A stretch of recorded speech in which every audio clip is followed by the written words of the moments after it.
40 in favor of the Warrior. So if you're led to believe that that represents the highest level of play, it's a little bit better than what the data says, but just marginally, a few percentage points. Let's go into the game. Frenetic starting off with the Imprisoned Gennard. That's already a great start in the opening hand.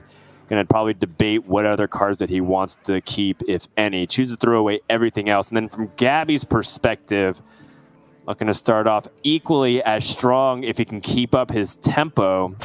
I don't know if cards like Jandis are worth keeping. Van Ness is a little bit hard to combo with. Doesn't even keep the Cult Neophyte because Warrior doesn't play many spells. And so in terms of the strength of start, Frenetic definitely has the edge here. Yeah, everything going Frenetic's way so far, but Gaby's hand has transformed into a pretty good one. Field contact and some stuff means that there's the opportunity to work. The magic is actually available to him. Whether he can fit it all together before being beaten down is another question, but the chance is there. The cards are available. At least it's not a complete load of garbage he has. Yeah, we'll see how things continue to develop here, because for Gaby, that Foxy Fraud, it can combo. He can play Foxy Fraud and, Wand Thief, Brain Freeze, like these kinds of small cards to build combos, but he needs something a little bit more. He daggered last turn, which allows him to be able to take down the Murloc immediately, so that dagger up adding up to a pretty good result there. So keeping it under control as long as he can. Getting a cramp session also handy. He is going to get through this deck fast. And honestly, just take a look at Gaby now, how focused he is. He spends a lot of time sort of messing around and having fun. He's doing none of that right now. He is zoned right into this game. Yeah, it felt like he had the ability to relax just a little bit. The fact that his score was really good and he was, playing well, drawing well, executing well. It was just really nicely lined up. But here you have no margin for error. Also, Gaby's on a 2-series losing streak, which is not exactly what you want to do in terms of build confidence going into it. And I'm sure, he'll probably tell you that it was okay, everything's fine, even just throwing in some memes how #1 seeds undefeated tend to do very poorly in Swiss for whatever reason. And Gaby's like, okay, cool. Like, I feel dialed and ready to go. No more messing around. Top 8 is what he is aiming for to get those extra points. You mentioned he's one of the points leaders. I think you said it was 22 in our caster chat, which is just so far away, better than a lot of the other people in the field. For reference, I think top points in Americas was 8 going into today. And it still is, separation. By the way. It still is. Gaby's picked up 7 more as well now for this 7-2 finish, whatever. So he is going to be the leader going into the last one on 29. I think second has 26 or 24. Second place is Jay on 24. So he's going to be 5 points clear.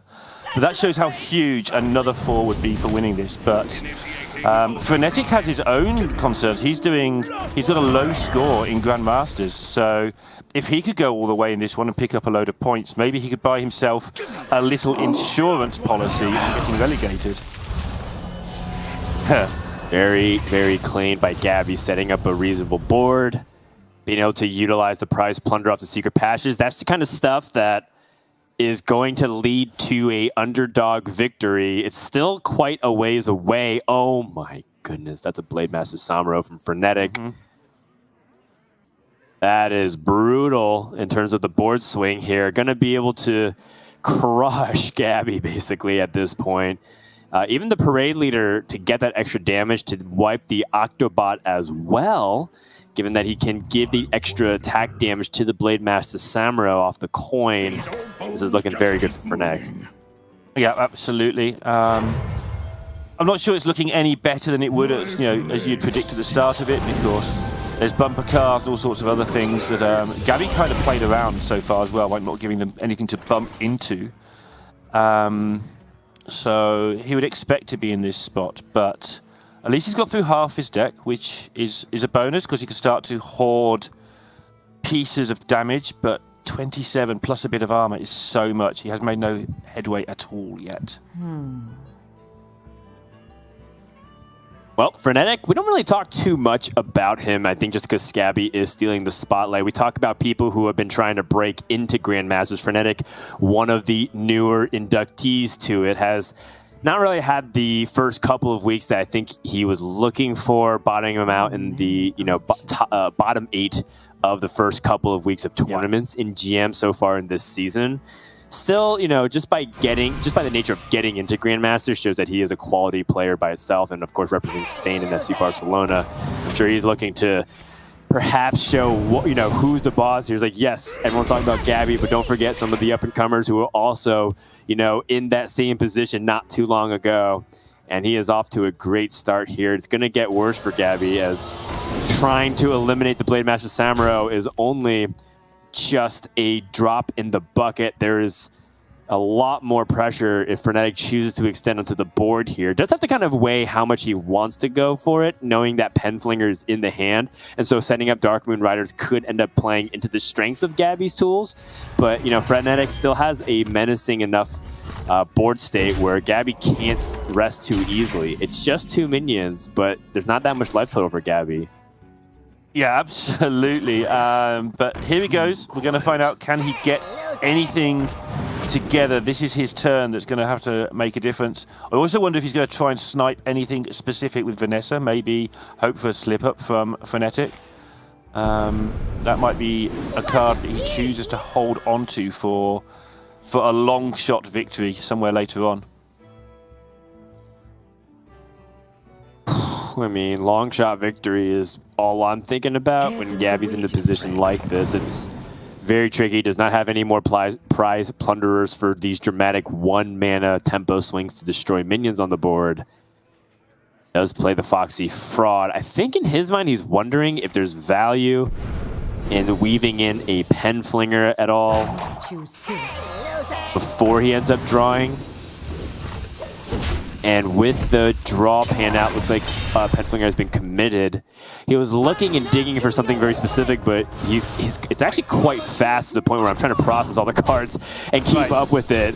And Frenetic's not even going to skip a beat here. He's just going to use the Warmaw Challenger and the Vicara, a very deadly combination to build up stats very quickly. And now the pressure is really on. Gaby with almost a full hand. He shadow stepped his field contact to set up resources like this.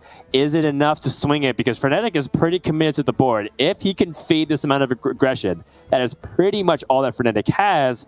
Gaby knows that he's almost at the final checkpoint to start turning this matchup on its head. Yeah, Frenetic has nothing in his hand. Gaby knows about the 2 riders, so there's just one card that was drawn recently that Gaby doesn't have a clue about. If that card is rubbish, which it is, it's the Shield of Honor, which we talked about earlier, which is fine, but it's no use here. If Gaby can clear this board and maybe dodge one top deck from Frenetic not being a troublemaker, Gaby can get this done. And Potion of Illusion so often is bait, but it looks like a good card here. But can he actually stay alive long enough to make it do anything? One more turn. No Alex Straza for a couple of turns would be handy for him too, and maybe he can get this done. Frenetic very close to killing, finds Troublemaker to play off the top. And that could potentially set Gaby down to 1. We know about the War Axe coming out next turn. Gaby's hoping the minions trade does end up surviving that attack. And I don't know exactly what the greater goal. It looks like Lifesteal was one of them, but with no ability to rush it, does not have the potential to go for a swing of life, and also needs to control this board state. This is exactly why this matchup is so tough. Gaby has out-resourced the Warriors successfully, drawing 15 cards deeper, and it's not going to be enough. Now, this is where he has to keep himself together if possible as well, although I don't think there's a play. There's not a play. But even if there was a play, he had to play as if Alex Strata did not exist unless he could get a rush in. But he's not playing the Broom. You imagine all the people who played a Broom in their Rogue today, in that final hand. A Broom there would have allowed him to get on the board, allow him to get some lifesteal, allow him to do some trading. And that's why people were bringing Broom in their Rogue decks for that matchup, for that one turn where maybe you can swing it around. One Broom there would have swept clean, absolutely, for Gaby. Yeah, and I think that, Gaby did a great job to hang on and maybe posture himself for success. Just didn't pan out, and it happens. And it's a tough matchup for a reason. So moving on, we do have... actually, let's go ahead and recap. Apologies. Some of the more important moments.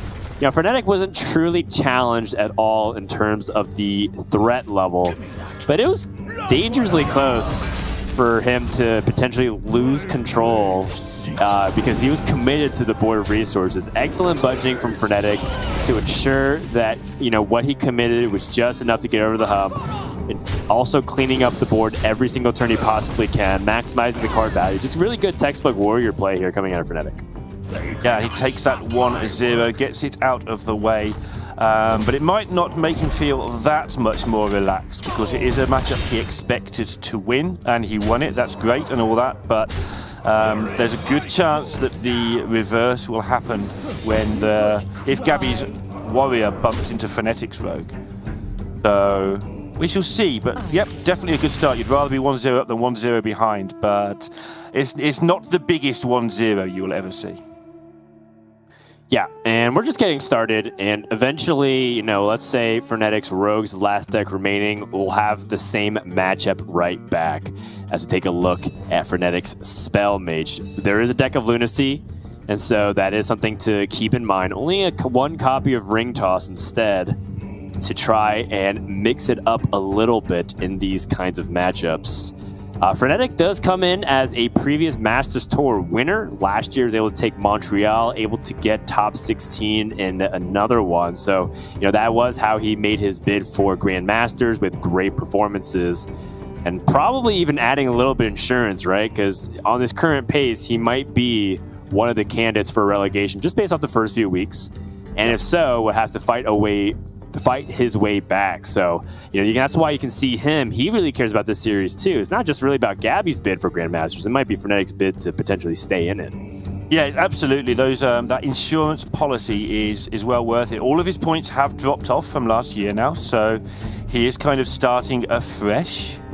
But a win is a lot of points. A win would put him in with a chance of coming straight back, and obviously also builds towards the second set of promotions. It's a sliding scale where 3 drop off as 3 new ones get worked in.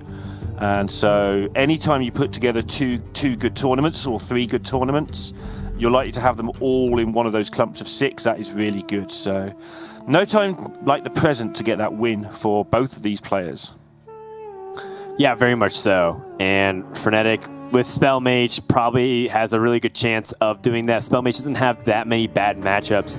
It does feel like a couple of them that exist right now. There's not that many Druids remaining, for example, in the field just because we're whittled down to 16. We're going to see a Spell Mage mirror, one with Deck of Lunacy, one without.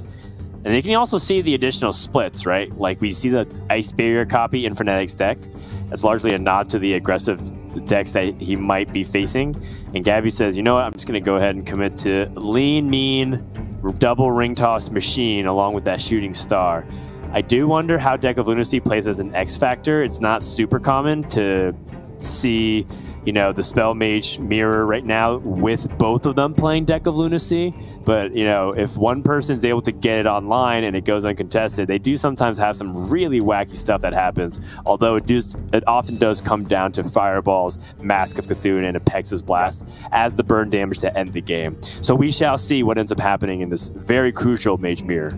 Yeah, one of the big deals, I just want to correct myself before I continue. Frenetic's points have not dropped off. He's actually in a very, very strong position, and a top 8 here would put him in almost, again, in the sort of Gaby territory, almost certain to get re-promoted. But yeah, the Lunacy thing, one of the problems with the nerf, it's not just that you can't play it until turn 4 now, which is everyone analysed sort of, oh yeah, if you play it on turn 4, it's bad, and if you play it on turn 2, it's good, and all this stuff.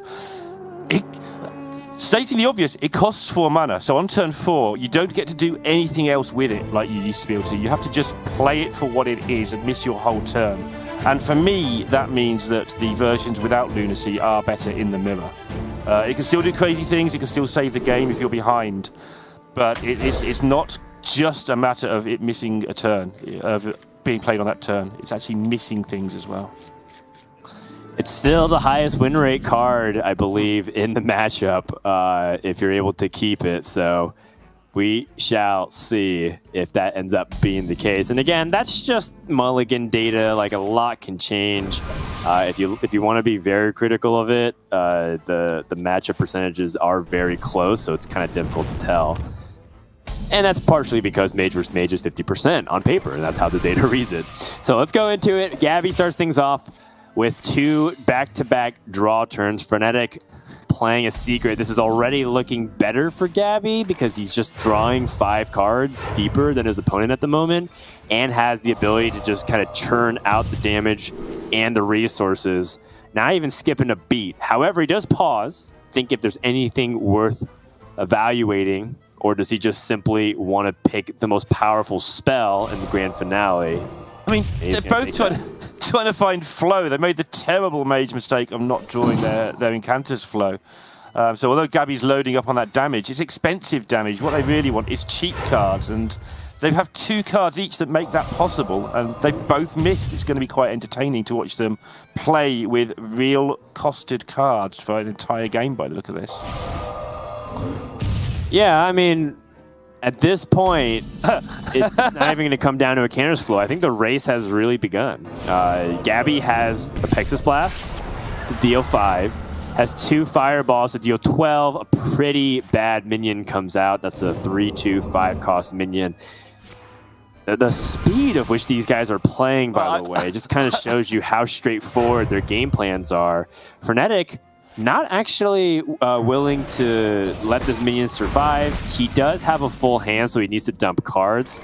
But he also had Ice Barrier up, which is something that I'm curious about. One of these things where, maybe it's not so bad leaving your opponent up if they're going to be tossing things like a Pexus Blast to the face. Oh my, counter spell after your opponent used a coin. That's got to feel pretty good. But Frenetic has a lot of ways to try and diffuse that. Yeah, I was laughing how quickly Frenetic snapped the flow when the orb offered it. It's like, yeah, I'll have one of those. But Gaby matching him by top decking it, so it really is going to come down to the timing of the damage right now. And what Gaby is doing is he's trying to prevent Mask from doing so much damage by putting minions on the board where possible. This is one of those situations where Frenetic almost is out of cards. Does have the Cram Session with the Imprisoned Phoenix in a couple of turns. Can't help but feel like it's a situation that is very much looking Gaby favored. Does not have an answer. Yeah, this blast all is the huge. burn. It's so much protection. It's a threat. It's damage to the face. It's all the things you need in the deck. And Gaby is looking in a good spot. And the minion survives. That's even more damage. Actually, is it? Does he know what the secret is? Well, he knows that there's an Ice Barrier naturally in the deck. He's tested for a bunch of other different stuff, but like, there's not really too much more that it's going to be besides the possibility of Ice Barrier. So I'm liking it from Gaby's perspective. Down to not attack here, unless he wants to play the grand finale and start pushing minion damage.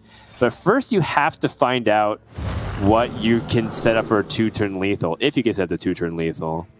I mean, he was very, very close there with the lab partner and the fireball. So we might see a ping face come into play here, just to get those extra wands weaved in. It's true. He wouldn't have the ability to do it next turn because he doesn't have 10 mana. But still could get very close. Time runs out on me.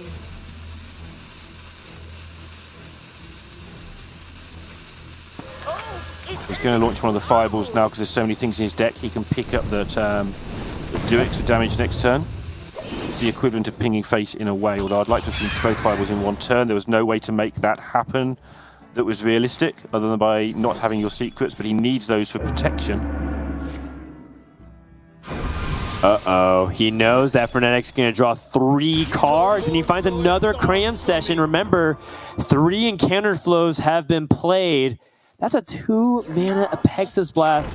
Frenetic has 1 opportunity, 1 chance to really make this count, and that's an 8 damage Pexus Blast. He's not going to stop. 4 cards now. Fireball off the top. How much spell damage is this? This is 9. Frenetic is trying to do it, and he's done it! A Pexa's Blast off the top. A crazy combo turn coming out of nowhere to swing the matchup. It's a 2-0 lead for Frenetic.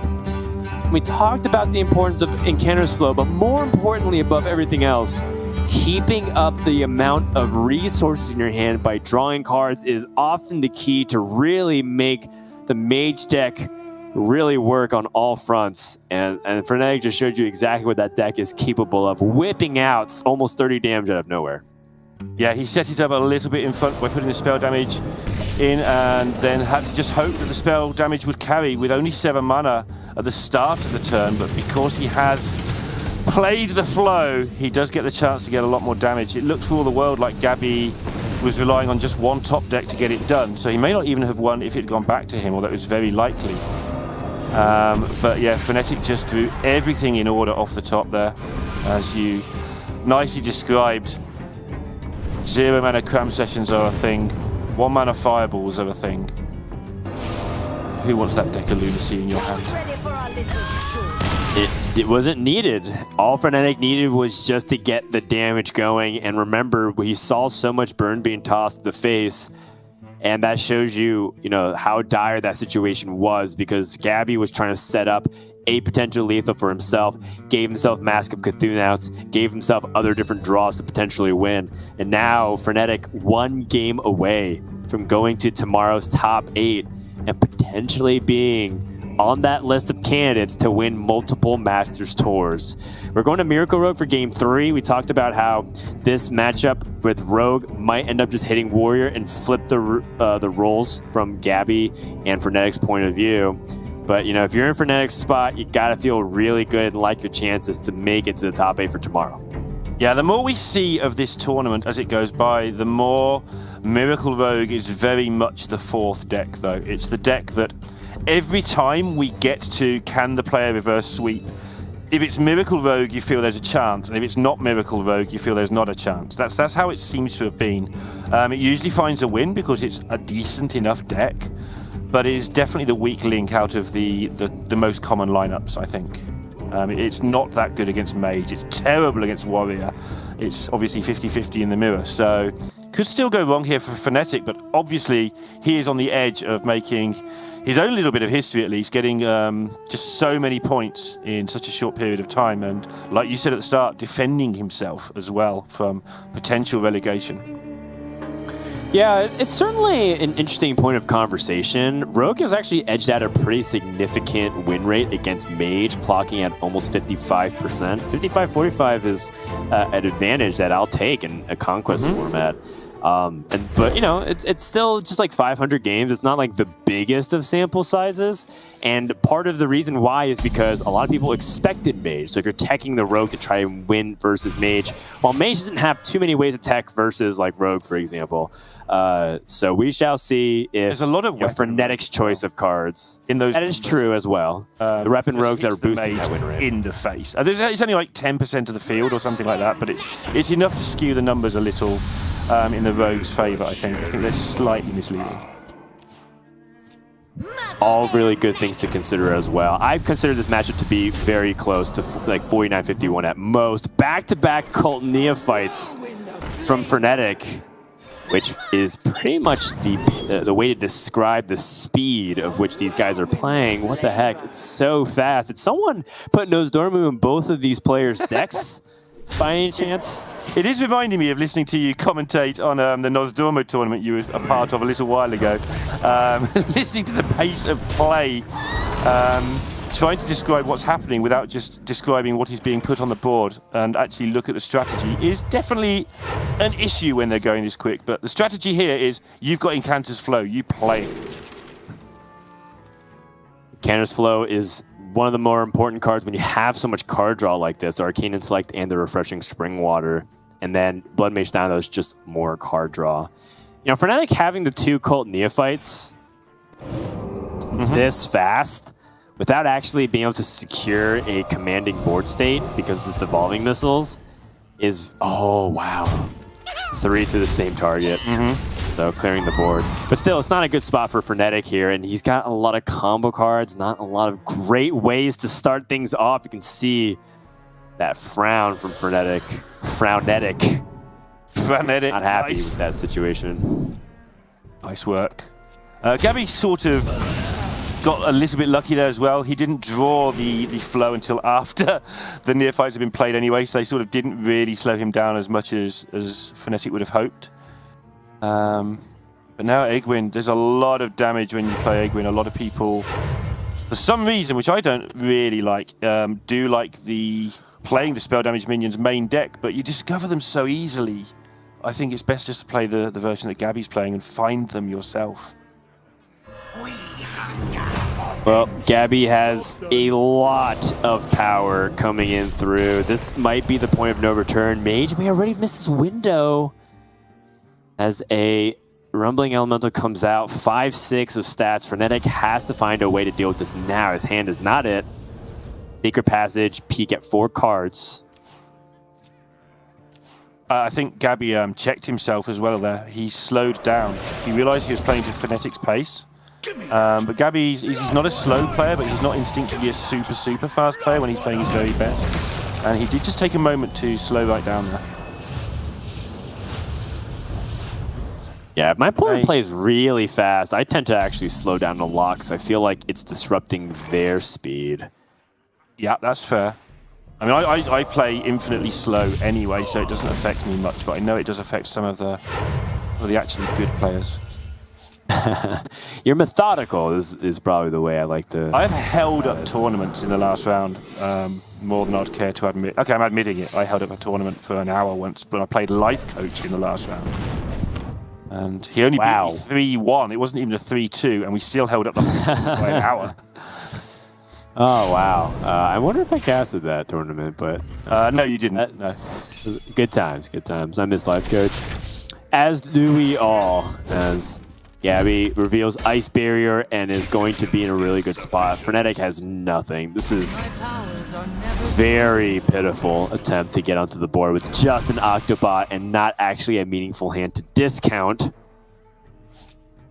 Yeah, and Gaby's just got a handful of damage now. He's getting rid of the Octobot to make sure no accidents occur. And with more cram sessions to come and damage already compiling in his hand, he should be okay here, especially as his health total is very respectable. Okay.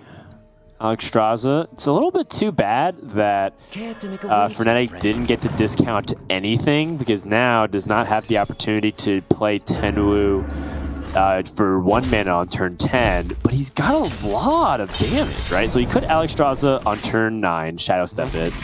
Then on turn 10, play Alex, Tenwu, Shadow Step, and try to end it. But you know what will be even better than that is if you play Alexstrasza for 3 mana each, Gaby's going to be able to close this out.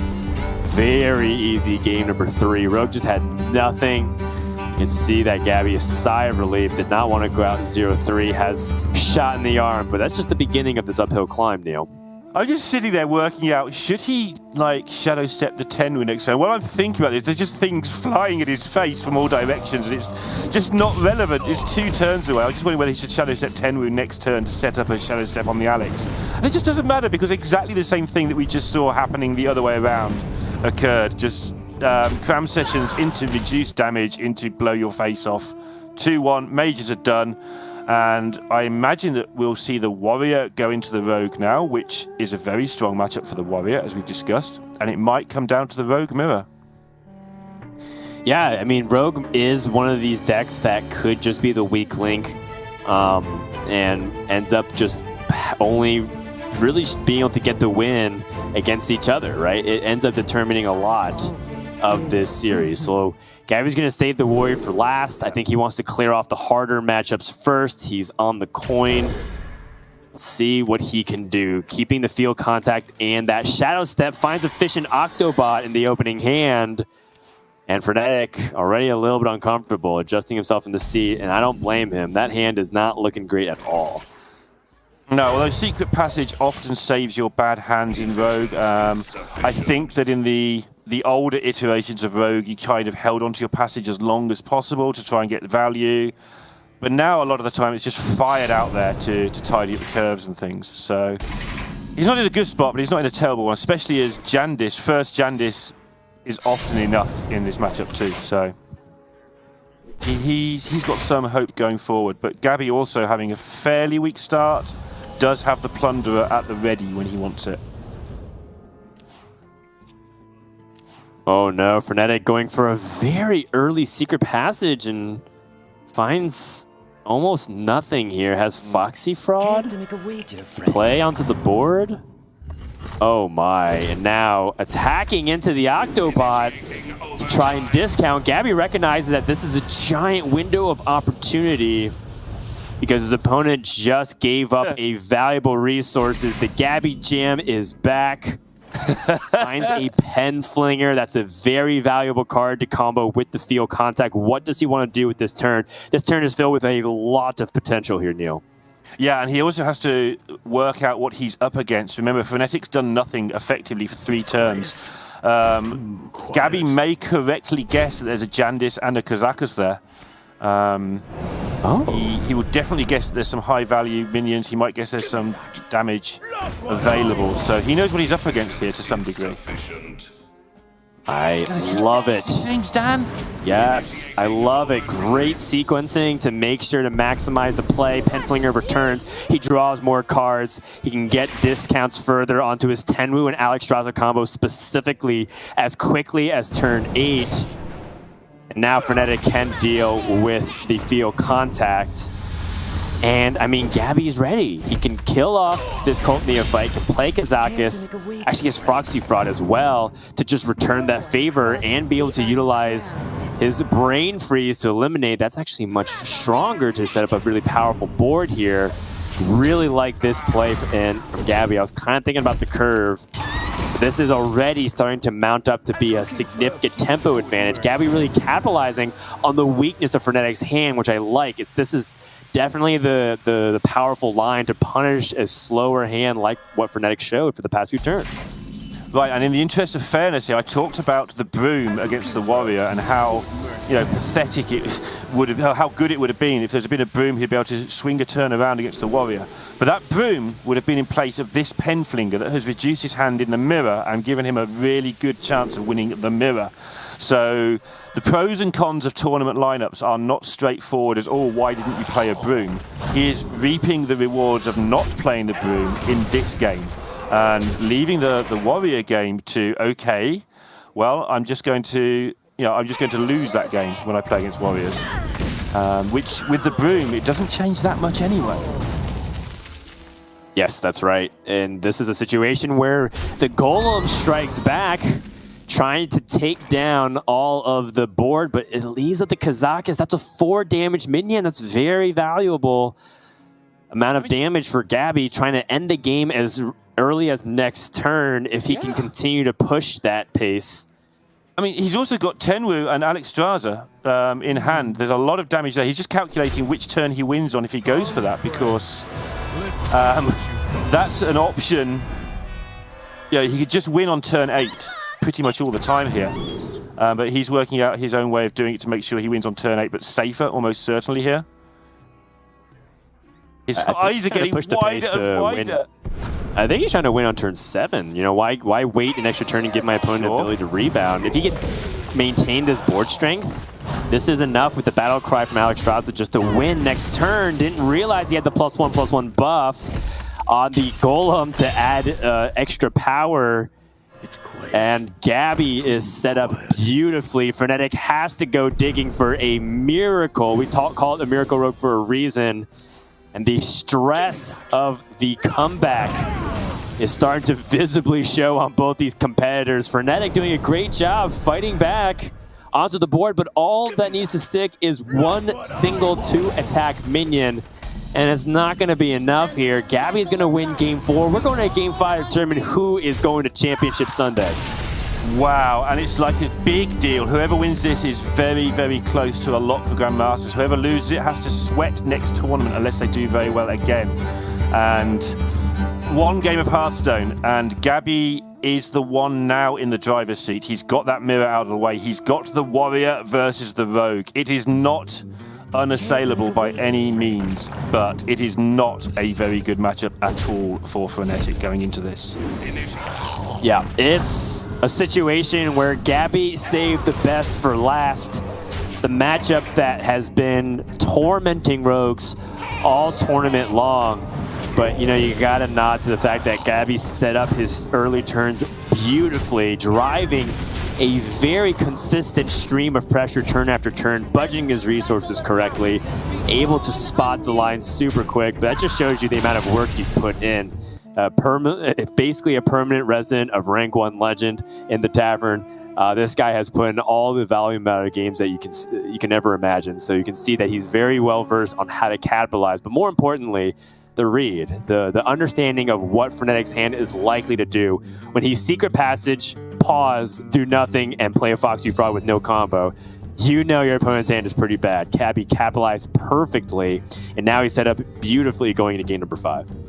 Yeah, and there's not much going on in here for discussion. It's a fairly normal build. I guess you can talk about Tent Trasher, which is probably quite good to run into Rogues as well. Just an extra sort of medium-sized minion, maybe trade with a golem in a push if you are somehow getting behind. But overall, the two decks are kind of the same as how I've been describing it, but the Warrior always has the attack choice. It's got all the rush minions, whereas the Rogue just has to play its minions out there and hope they don't get attacked. They're like sitting ducks as long as the Warrior draws fairly well. Well, we'll see whether or not this Warrior from Gaby can get him over that final hump. I mean, we've seen this episode before. It's kind of a rerun, but with a little bit of a twist, as the roles have reversed. However, we have seen, you know, the Rogue be able to upset that Warrior. It's not over yet. It's just that the overwhelming likelihood of being up 2-0, and you're looking at the raw percentages of you winning that series from that point on, it's got to feel a little bad from Frenetic's point of view. You feel like it's slipping through your fingers, that opportunity to lock in that spot. Yeah, also a lot of money on the line, too. Yeah, there is. $25,000 for the winner.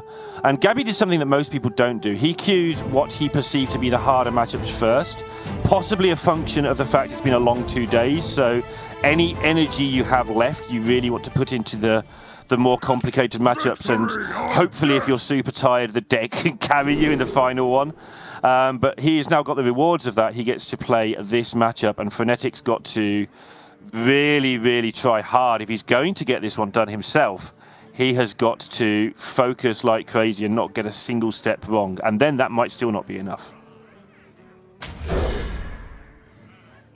That's a pretty good opening hand. Gaby has the Imprisoned Gnarg to start things off. Has a conditioning ready to go. They cannot stop my work. Yeah, this is the start that Gaby wanted. Care to make a wager, friend? Foxy Fraud into the Swindle. Frenetic building his resources early. It's a good sign for the Rogue to start things off. And the pace continues to speed up. Double conditioning. Oh. This is an interesting series of choices. No, like, obvious pick right off the bat, because you could say that Imprisoned Vile Fiend is an interesting choice just for what it could do in a couple of turns. However, it doesn't really synergize with things like the conditioning in the hand, but it does end up being another tribe for Tent Thrasher in a couple of turns. So Tent Thrasher ends up becoming cheaper in a way. Yeah, very tempting. Best value. Very tempting indeed. Notice that he would rather float a mana here than play the Crab Rider and get rid of the reduction on the Fishy Flyer. So it looks like he might be planning just to throw that straight out there. Because he gets the weapon next turn as well. He will be able to get a nice board swing turn. I'm curious to see which way he chooses to go here. For my master. Well, I mean, the 10th Thrasher comes out. It's a very powerful rusher coming out and Trashing tents. Yep, trashing tents. And also just really kind of punishing Frenetic for being a little bit slow in terms of setting up, and that's just not really the Rogue's fault. That's just what the Warriors capitalizing off with the athletic studies. And now Frenetic is not grabbing tempo, he's reacting to the board state. etc. Handy for later, maybe for a bit of damage, but usually doesn't come into play in these minion trade-offs. Notice again, not being greedy with the conditioning, or is being greedy with the conditioning, depending which way you want to look at that. Trying to get the buff and get it on the Crab Rider. All right, well, Penflinger to start things off. No field contact just yet. Frenetic feels like the field contact setup isn't really optimal. There's no Octobot. Yeah, he's held on okay. Like, he's got through the early game with Gaby throwing a lot of stuff at him. There's more stuff to be thrown yet, but, you know, Frenetic is at least hanging on in there. He's starting. Whoa. Mistakes. Oh, my goodness. You can see the reaction from Frenetic. That is a painful one. He now needs to find an answer to this. He does have the prize plunderer. Problem is, will the answer be just too costly? He can answer it, but he's going to get through so many resources in doing so. Give me that.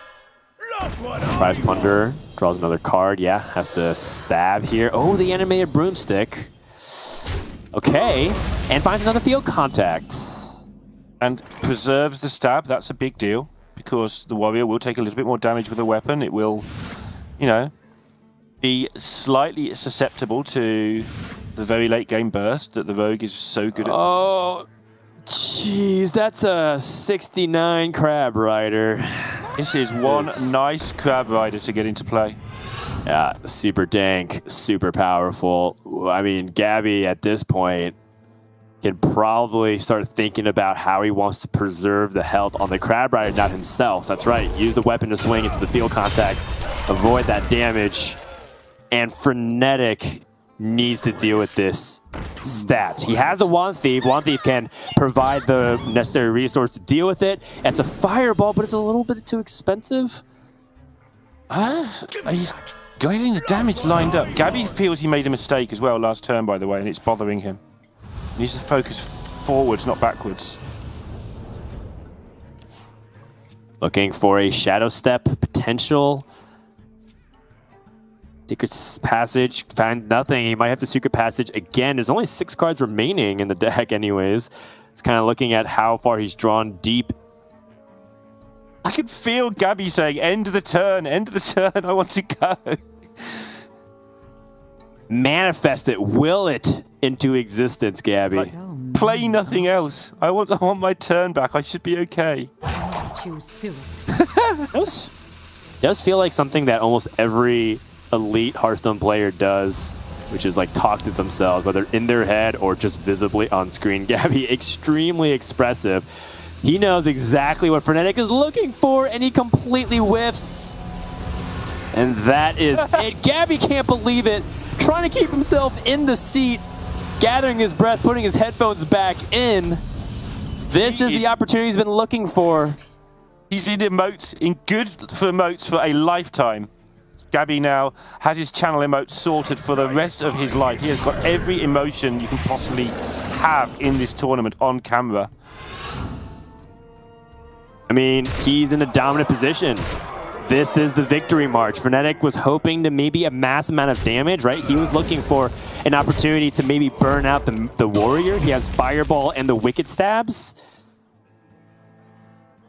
Can Jandis do anything here? Frenetic does not have the ability to discount his hand.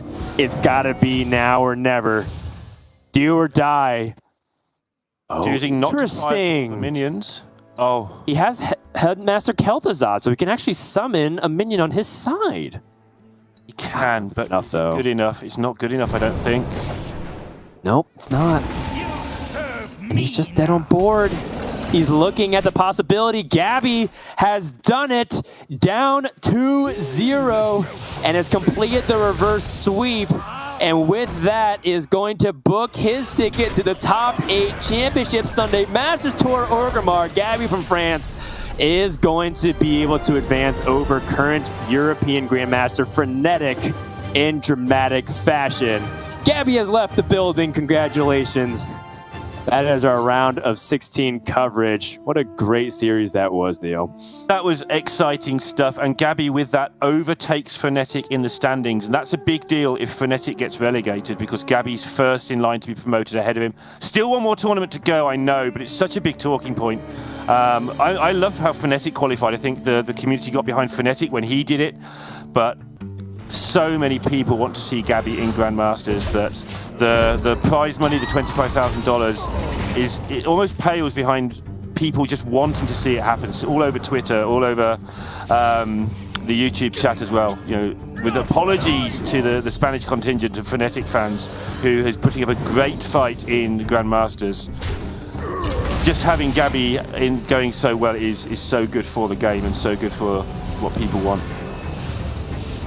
Just look at the motion. This is the moment where Gaby realized he may have just became a Hearthstone Grandmaster, as all the work that he's put in, all the times that he's streamed and been frustrated from being on stream and trying to climb, but you also see his attitude, his mental, keeping himself composed despite the fact that you can see when the torrential outburst of emotions come pouring out because of the overwhelming amount of hard work and effort has gone into it. You can't help but be happy for the kid, for the man. He is definitely the man of the moment.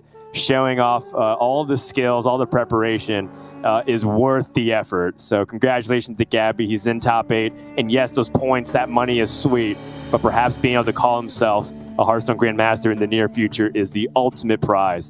And we couldn't be happier for the guy. For Frenetic's perspective, you know, getting to yet another top 16, showing the consistency. It's not just a fluke. It wasn't just a couple of times doing well. This guy is seriously good. So yeah, while he's not necessarily outputting the top of performance in European Grandmasters, I mean, he's got some serious skills as well. And I mean, that's kind of the nature of Europe in general. When you watch these players battle, it's so competitive, Lorinda. You just look at all these players, and it's the narrowest of margins that often decides who is able to survive and who goes home.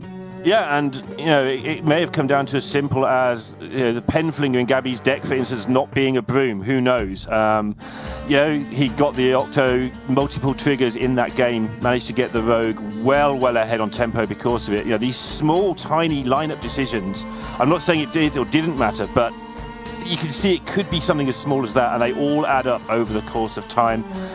And Gaby, again, we're not calling it yet. There's still another tournament to go. If things all fall in the wrong order and all the right people come first, second, third, fourth, it's bad news if you're a Gaby fan. But now, I would want to be in this top 8. I'd love to be in this top 8. But they must be seriously worried, because not only is Gaby in the top 8, but he's relaxed. He's done what he needed to do, which in his mind was get to top 8, you know, get those points. Now he can just chill out and beat people without having to worry so much. And that's going to be the main storyline going into tomorrow. That does bring us to the end of the broadcast. We had a lot of round 16 matches. You can follow along with us on the links provided on the channel, as well as playhearthstone.com/esports. That's all the coverage that you ever really need for Grandmasters and the Masters Tour. We're done for now. For Frodan, Lorinda, Derek Brown, Gia, and TJ Sanders, thanks for tuning in to day 2 of Masters Tour Orgrimmar. We'll see you tomorrow for more Hearthstone action.